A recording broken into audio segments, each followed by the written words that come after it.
Makanya sampai Rasulullah mengatakan tidak ada kebaikan yang Allah segerakan di dunia kecuali itu kebaikan kepada orang tua, dibalasnya 2 kali, ikhwan.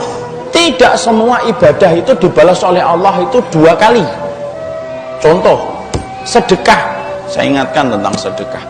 Apakah orang yang sedekah itu pasti kaya raya di dunia? Belum tentu. Khadijah sedekah tapi miskin sampai ketika meninggal dunia. Abu Bakar sedekah tapi miskin ketika beliau meninggal dunia. Tidak setiap ibadah itu dibalas oleh Allah di dunia. Tapi khusus istimewanya cuma satu.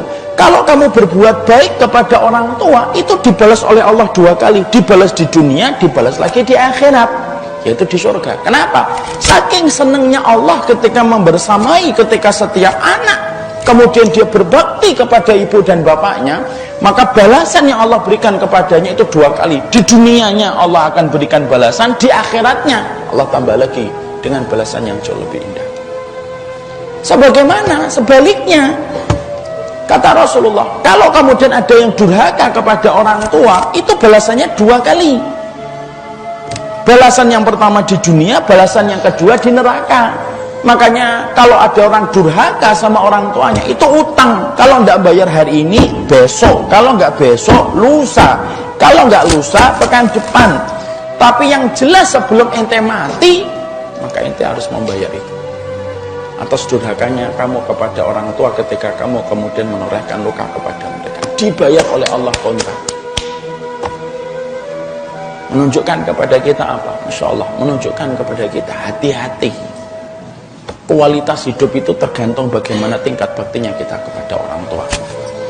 Makanya di dalam Islam, dalam sunnah, para ulama sampai mengatakan kesolihan itu berbanding lurus dengan tingkat baktinya seorang anak kepada orang tua.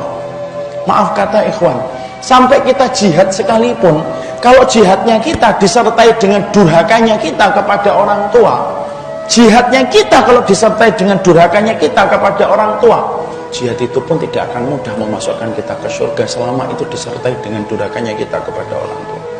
Mana dalil antum? Buka kitab Al-Kabairnya Imam Adz-Dzahabi itu.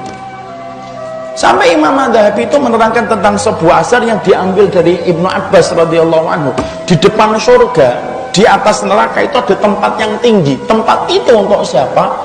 Bagi mereka yang jihad ketika dia terbunuh di dalam dunia jihad. Tapi sembari dia jihad, dia durhaka kepada orang tua.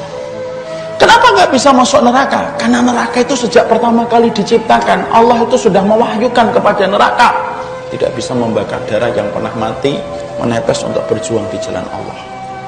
Tapi kenapa dia tidak bisa masuk surga yang pintunya itu ada 8, yang antara satu pintu dengan pintu sejarak 40 tahun perjalanan? Karena sesungguhnya pintunya surga tidak pernah dilewati sama orang yang durhaka kepada orang tua. Terus gimana? Teronggok-onggok di situ dia. Sampai nanti datang keputusan Allah untuk memberikan keadilan bagi mereka. Makanya inilah yang menjadikan akhirnya orang itu paham. Kalau kemudian kita, kok sekarang, kok tiba-tiba antum hidupnya ruwet, tiba-tiba di kantor tidak jelas, nggak juntrung, masalahnya tidak selesai-selesai. Kemudian antum misalkan ngelamar akhwat, ditolak terus gitu. Makanya kemudian itu kalau ada masalah yang bertubi-tubi datang pada kehidupan kita, kok tidak kelar-kelar. Cek itu. Kapan terakhir antum kemudian hubungin ibu antum? Kapan terakhir kemudian antum itu membahagiakan mereka sampai membuat mereka tersenyum? Kapan antum kemudian menggenggam tangan bapak antum untuk antum ajak pada kegiatan-kegiatan yang antum selenggarakan? Karena jawaban dari pertanyaan sederhana ini akan memberikan bukti bagaimana kualitas hidup kita. Antum bertengkar sama orang tua, ruwet akhi, pasti hidup antum. Demi Allah itu. Kalau nggak hari ini besok, kalau nggak besok lusa, pasti hidup antum akan ruwet. Ana nggak pernah dapetin orang yang bertengkar sama orang tuanya hidupnya nggak ruwet.